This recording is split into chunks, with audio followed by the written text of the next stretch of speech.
Assalamualaikum warahmatullahi wabarakatuh. Jumpa lagi bersama kami. Kali ini kami akan membahas tentang Libam. Kami dari kelompok F4, yaitu Yana Caterpillar, Yuli Lestari, Yuli Setiawan, dan Yunesti Kurnia Putri.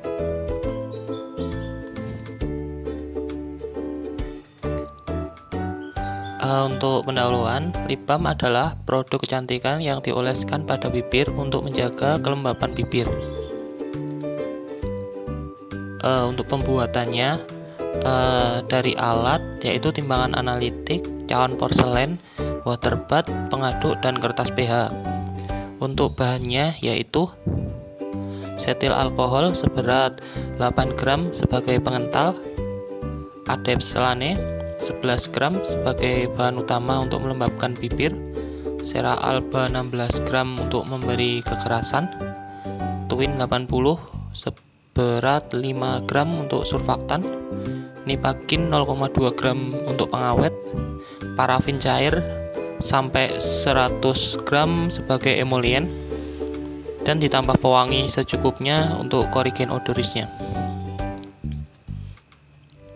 Cara pembuatannya yaitu sebagai berikut, yaitu melelehkan sera alba di atas water bath, kemudian tambahkan setil alkohol, adepselane, dan parafin cair, aduk sampai homogen. Lalu setelah itu menambahkan tuin 80, kemudian aduk sampai homogen. Selanjutnya menambah nipagin dan pewangi, kemudian aduk sampai homogen. Dan yang terakhir yaitu memasukkan sediaan ke dalam wadah yang telah disediakan. Untuk evaluasi sediaan Libam, yaitu yang pertama uji organoleptik yang kita amati dari bentuk, bau, dan warna. Dari 3 replikasi sediaan tersebut ya dengan bentuknya setengah padat, baunya tidak berbau, lalu warnanya putih kekuningan, dan itu memenuhi syarat dari uji organoleptik.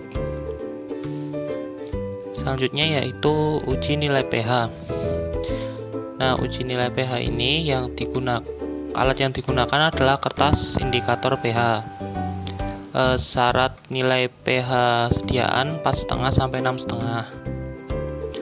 Sediaan dilarutkan terlebih dahulu dengan air, kemudian di kertas pH-nya dicelupkan ke dalam sediaan tadi dan diukur nilai pH-nya. Dari 3 replikasi pertama nilai pH-nya 5, replikasi kedua 5, replikasi ketiga 5, dan rata-ratanya adalah 5. Nilai tersebut masuk dalam syarat nilai pH sediaan. Selanjutnya yaitu uji homogenitas, yaitu dengan cara mengoleskan sampel seberat 0,1 gram pada gelas objek dan diamati apakah komponen sediaan terdispersi secara merata atau tidak. Dari 3 replikasi yang dilakukan, ternyata komponen sediaan tersebut terdispersi secara merata atau homogen. Selanjutnya yaitu uji daya lekat. Caranya yaitu meletakkan Libam pada objek gelas dan ditutup dengan objek gelas lainnya. Selanjutnya meletakkan beban 500 gram selama 5 menit. Kemudian memasang pada alat uji daya lekat. Melepaskan beban 80 gram, mencatat waktu yang diperlukan objek gelas saling lepas.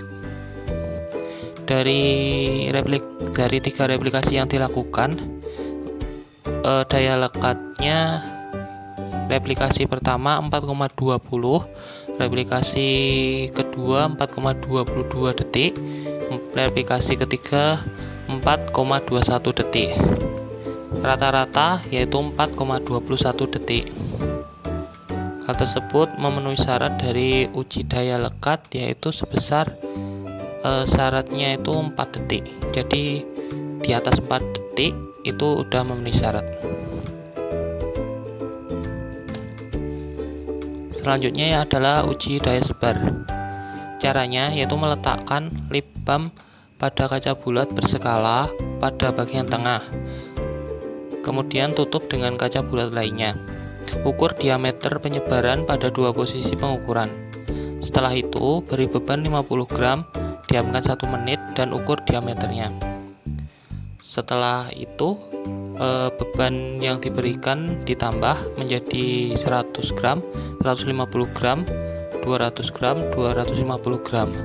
Masing-masing melakukan hal yang sama seperti beban 50 gram tadi. Syarat daya sebar ini yaitu sebesar 3-5 cm persegi. Dari ketiga replikasi yang dilakukan, untuk replikasi pertama didapatkan semua beban di atas 4 cm persegi, yaitu memenuhi syarat. Untuk replikasi kedua juga di atas 4 cm persegi rata-ratanya, dan replikasi ketiga juga di atas 4 cm persegi. Jadi ketiga replikasinya memenuhi syarat uji daya sebar. Nah, inilah produk yang kita buat. Ada nama mereknya, lalu untuk kegunaannya melembabkan bibir, lalu untuk neto, ada juga komposisi, cara penggunaan, ada nomor izinnya. Jadi kesimpulannya, sediaan lip balm yang dibuat telah memenuhi persyaratan yang ditentukan dari uji organoleptik, uji nilai pH, uji homogenitas, uji daya lekat, dan uji daya sebar. Ya, terima kasih atas perhatiannya. Cukup sekian dari kami. Atas kesalahan atau kekurangan kami mohon maaf. Saya akhiri. Wassalamualaikum warahmatullahi wabarakatuh.